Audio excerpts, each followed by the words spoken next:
One. Hello everyone and welcome to another live chat with me, Lucy Challenger. I am joined today by the wonderful Christopher Hann, who is, as he calls himself, a freelance conductor, singer and teacher and musical genius when it comes to all things musical. Hi Chris, how are you? Not too bad, thank you, not too bad. Good. Oh, well, thank you so much for joining us today. You know, what I wanted to hear from you is really all about your background. Maybe you could introduce yourself to all the people watching and listening, a little bit about your background and who you are. Sure. Well, as you said, I'm a freelance conductor, singer and teacher. So at the moment I spend my time in my studio doing lots of stuff online. But when before lockdown, I conduct various choirs. I'm artistic director of Berkshire County Youth Choirs, which consists of three choirs, a senior choir, which is for kids aged, school year 10 and above, and there are 90 in that one. And then we've got the choir below that, Berkshire Young Voices, which is for school years 7 to 9. There are about 40, 50 in that one. And then there's the younger ones for school years 4 to 6, and there are about 40 in that one. So I oversee all of those. And then there's Redin Phoenix Choir, which you are a member of, who rehearse on Monday evenings and have concerts about once a month. And I'm also musical director of a choir in Harpenden, a chamber choir in Harpenden. And aside from the conducting, I teach singing in a school, an all-boys grammar school, and I'm also in charge of all the choral music at that school as well. And to finish it all off, I do bits of singing as well, session singing for movie soundtracks and stuff like that, and singing with professional consort groups in and around London. Wow, gosh, so you keep yourself very busy. Pretty busy, yes, most of the time. Yeah, amazing. And so you've obviously carved out this professional journey for your career. What was it about music that, you know, made you want to do it professionally? Because of course lots of people love music, but it's not necessarily the most organic path from, oh, I love singing, to I'm going to do this professionally. What was that sort of moment in your life that led you down that route?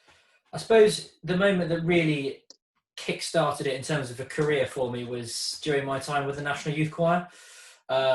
My section leader at the time, a guy called Ben Thapper, suggested, have you ever thought about, you know, going for music college and just doing singing? And I thought, no, but maybe it's something I should look into. So that was when I was about 17, 18, and I looked into it and auditioned for the Royal Conservatoire of Scotland, and the rest in terms of singing followed from there. But certainly before that, it had been just singing in my church choir, school choirs. I mean, music had just been my life. I mean, I didn't think about it necessarily being a career because both my parents are accountants, so not musicians at all. But just one thing led to another, and I ended up at the Royal Conservatoire of Scotland doing singing. And then I started running a group up there, and so the conducting thing sort of came from that. And then I moved down to London to the Royal Academy and did a conducting degree as well. So that kind of resulted in me doing both singing and conducting for a career. Okay, wow. So you've obviously had a very varied experience in your music career so far, with working with many children, working with adult choirs, but you've also worked with mainstream musicians, like you said, with your singing. You've gone into recording studios. For people who've never been in a recording studio, or never experienced what it's like to be in that professional music world, what's it like? Can you share anything with us? Thing is, I suppose I take it for granted now. On a regular basis, I'll walk through the doors at Abbey Road to do session stuff, and it is walking through the doors of Abbey Road is still an incredible feeling. You walk over the zebra crossing and you've got all the tourists taking pictures, and you think, actually, this is quite cool. But the thing is, most of the time it's computer game soundtracks. So no sort of famous people, if you like, in the room. You stand there, you get the music on your music stand, and away you go. But sometimes it's stuff that's a little bit more interesting than that, movie soundtracks. So I've done Trolls World Tour, which is out at the moment, I think, and Maleficent 2, and various other ones I'm not allowed to talk about yet. And then sometimes you turn up and it's all a bit secret, and you turn up and on the music stand it says Coldplay or Ozzy Osbourne or whatever it is, and then you think, okay, fine. But it's just another job at the end of the day. Every session, you it's my job to sing the notes and get it right first time. I mean, that's why they use British singers a lot for this sort of stuff, because of how quickly British singers tend to be able to sight read, just because of the cathedral tradition that a lot of us have been brought up in. Sight reading is just something we do naturally. So when we get plonked in the recording studio to save money, they don't want any time rehearsing, so we just have to be able to go straight away. Oh wow! And so for anyone who's not very musical and is listening to this, you know, what is sight reading? Is it? I mean, obviously I know what it is, but could you sort of share that to people? Yeah, sure. So if you can imagine the music in front of you, sight reading is when essentially you just read it immediately. There's no practice. You get one note to start with, and off you go, and you sing it straight away without any practice at all. Wow. So depending on the piece, it could be quite challenging. Like you say, British singers seem to excel at it. Yeah. Some pieces can be fiendish and stressful, but then a lot of the film soundtracks are just kind of ahs and oohs doing big chords. So actually, it's not that difficult. But sometimes it can be leaps all over the place, complicated sort of rhythms, and that's when the brain is going, okay, now I've got to concentrate.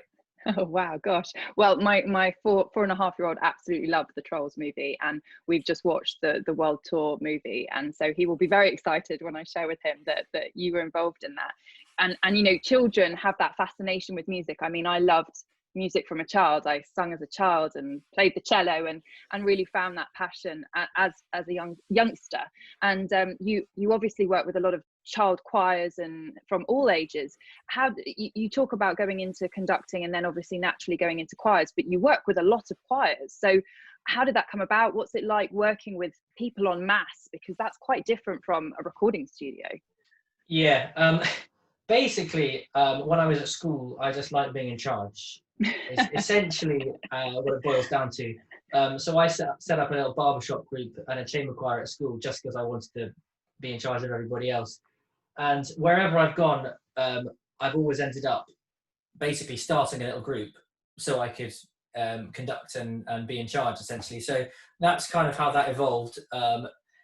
But whenever I listen to a piece of music, I'm always thinking, oh, I might like to do it that way, I'd like to do it this way. So I always want to be the person that can put my interpretation across and have that performance that is essentially mine, if you like, for everyone to listen to. Okay, that makes sense. And so you mentioned the Reading Phoenix Choir, which obviously I know personally very well. So could you let people know who perhaps haven't heard about the Reading Phoenix Choir, who they are and what makes them different from the other choirs that you work with? Well, Reading Phoenix Choir, they've actually just celebrated their 50th anniversary, in fact. One of the most well-known choirs in Berkshire, if not the country.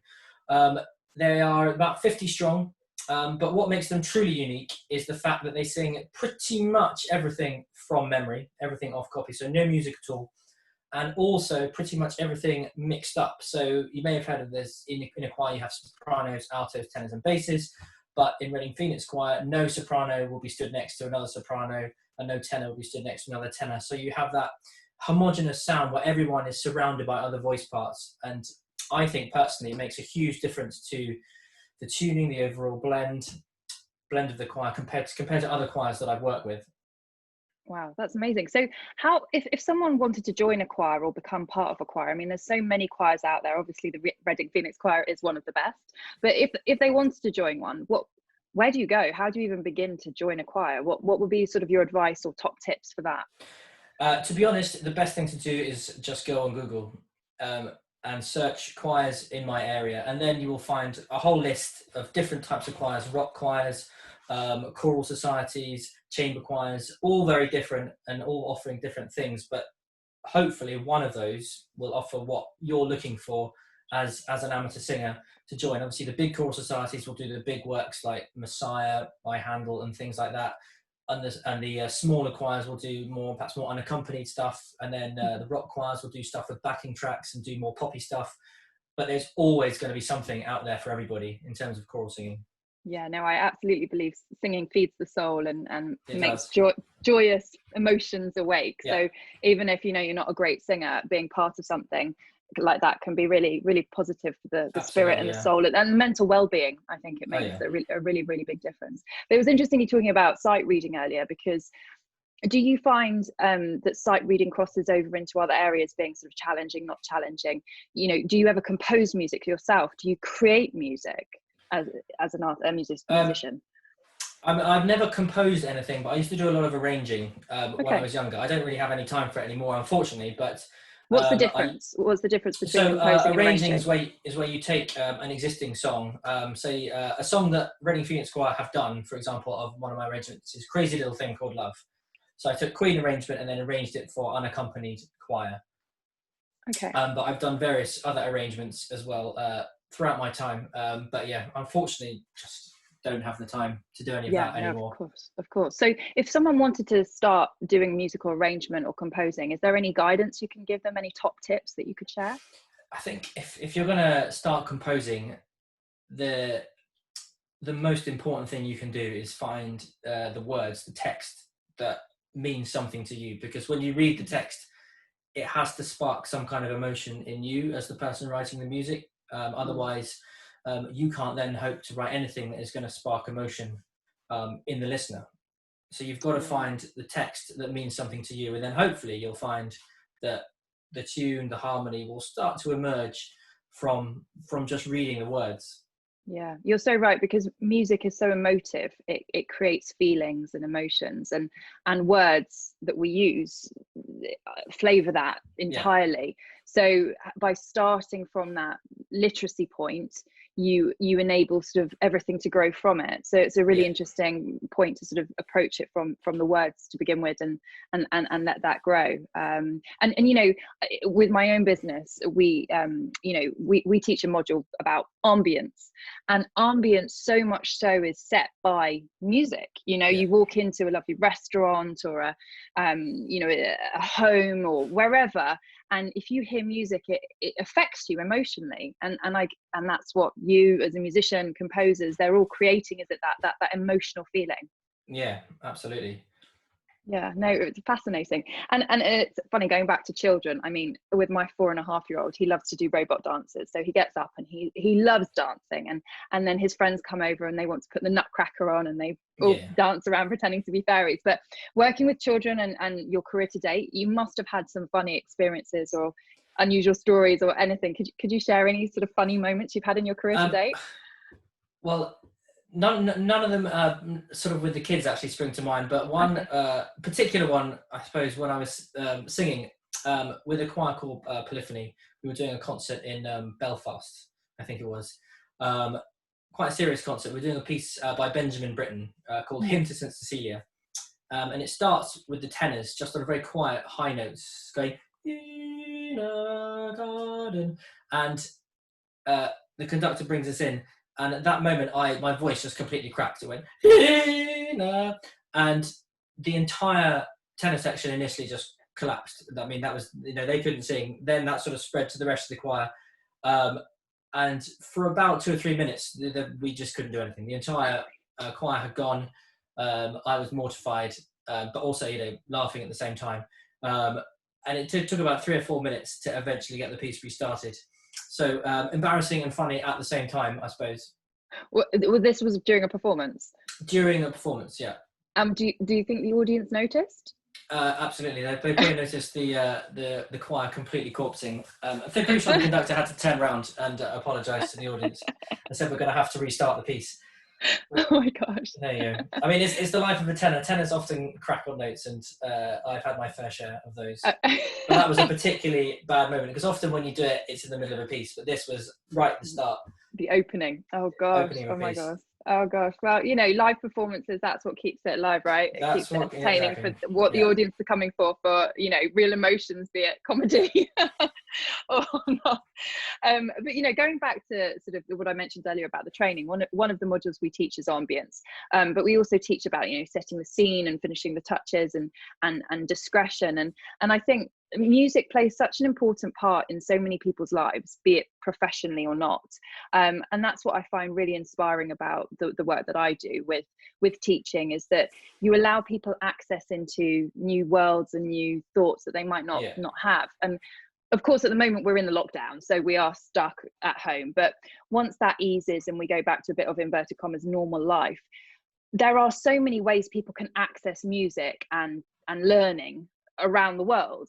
And we recently launched our e-learning platform. So what do you think are the advantages for musicians and people interested in music or learning more, going online and using e-learning platforms and things like that? Do you see any advantages to that? Definitely. I mean, at the moment, I've been using that sort of method all the time. I mean, I'm teaching singing from my studio, doing it all online, and I'm able to send recordings from YouTube to my students, who can then play at their end and sing over the top of recordings. But just aside from that, for me as a conductor, just having the access to all these recordings and all these clips of conductors online is invaluable.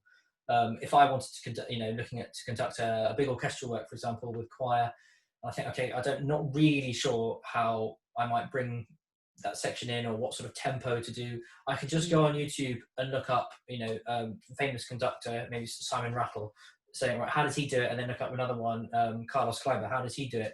And then just compare and take little bits from every single conductor. It's just all there for you whenever you want it.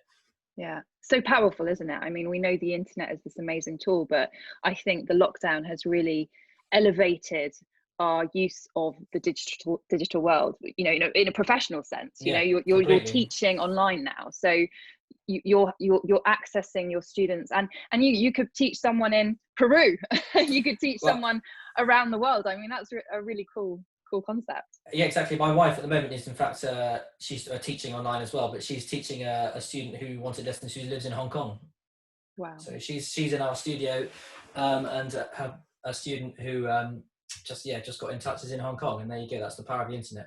That's very, very cool. I love that. No, that's brilliant. I mean, I love music, and obviously you're a professional musician, and I could talk about music all day, but I hope for the people watching and listening that this has been an interesting subject, and hopefully it sparked up some thoughts about people joining choirs, or even coming to watch the Reading Phoenix Choir in concert once we're back to a bit more normality with our concert schedule after the lockdown, etc. But I really appreciate it, Chris, and for everyone watching, if anyone wants to follow Chris, reach out to him, have lessons with him, anything in the world. He's on Twitter, so his Twitter handle is Chris V Hann, Hann, and YouTube he's Christopher Hann, Hann. And I'll pop those on the video link as well for anyone wanting to reach out. But Chris, I really appreciate your time today. It's been really fab to speak to you, and thank you for joining us. Great, thank you very much, Lizzie. Thank you. Have a great day. Thank you.